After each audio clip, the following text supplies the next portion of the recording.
Well, no, it's no pressure. I mean, listen, once you got this figured out, you do the same thing on every call. You to the point where you averaging like 2 apps or plus a day.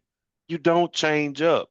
Now, I will Mm. say, me being on this side, one of the biggest mistakes a lot of agents do is they come in, they start doing hot, they're doing good, and then they switch and just, they start shortcutting the presentation. They're trying to get into the money a little quicker.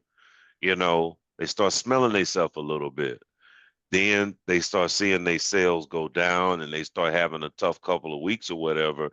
And it never fails. I get with them and I pull a call from when they were first going good and a call to this point, and they weren't in discovery long, you know, um, shortcut the underwriting. That's another one that they like to do. They like to shortcut the underwriting. Um, skip out on the features and benefits. Don't give no features and benefits. Just everything's just a price, price, price, price, price. These people don't care about no price. I mean, they do.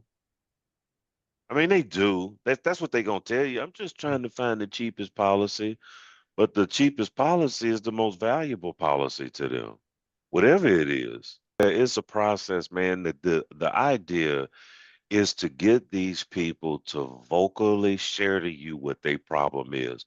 And I promise you, I don't understand. I can't even begin to tell you or explain the psychology behind all of it. I just know once they start talking about their problem, why they're looking for insurance, who they trying to do it for, how long they've been trying to do it, and they're talking about this and they're having this conversation, it start becoming real to them. Like, man, you know what? I really need this insurance. And it never fails. All those objections that you can get at the end, I just need to think about it. They don't need to think about it. They starting to understand, you know what? I need this. I think I need this insurance in the conversation. That's why we push the script to the side and we want to get these people talking, man. And some of these people, when you get them talking on a certain subject, I've had some calls with some people, they'll mention somebody passed away, and I go into, oh my God, I'm sorry to hear that. Who was it that passed away? It was my son. And some of them got some stories, boy, I tell you. And I just let them go. As long as we talking about, somebody passing or something involving this, I let them go. Okay, because the more they go, the more the emotion and the passion come out, and that's the place that I'm trying to get them to really accept this conversation emotionally.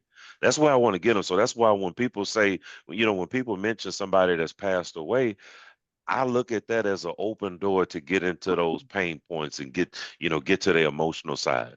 Oh my God, who was that passed away? What happened? Oh man, oh my God, I'm sorry to hear that you know. Um, and he's pretty young. I mean, how is his family and all of them doing? I get them in there, I try to dig a deep hole. If you don't, and through this emotion, and them talking about this, and then eventually, okay, now what about the home going? Seems like he had a pretty decent home going. Did y'all have everything you needed? I'm trying to get them to explain if or if not they had to come out of pocket to pay for this funeral. Now, if I can get them to talk about that, I go in. Oh my God, y'all did. Oh wow, okay. So what was he about 38? Um, why didn't he have any coverage in place? I really don't know, Paul. Okay. Did y'all go through all his important documents? Did y'all find anything with the insurance company name on it? Nothing? Oh wow. So him not having insurance kind of did a big deal on your family then, didn't it? She understanding, you know what? It sure did. Well, we had to borrow, and my cousin had to sell his truck to pay for this funeral, and some of them say they still paying on the funeral. I'm still making payments on it. Wow, when did you start making payments on it? And when did they say your last payment is? Wow, so you got to pay this thing off for 6 years? Oh, I go deep. I want them to understand the pain. I want them to relive the pain that they went through dealing with this funeral. So when somebody mentions somebody that passed away, that's an open door to get into that emotional side. Now, everybody didn't have to come out of pocket. Some of them, their family had, you know, insurance and that, and, but you can use that too. Oh, so he had a policy in place. Oh my God, thank you. Thank you, Jesus. Okay. And, was the policy enough to cover everything? Some of them will tell you, yeah, well, it covered majority of it, but I still had to go in my savings account. Oh, you did? Oh, okay. How much you had to put with what he had? I go in again. So, but if you don't spend time in discovery, you will not be able to get these people to understand the importance of this policy without you trying to tell them that this policy important. You can tell them this policy important. They ain't gonna believe you.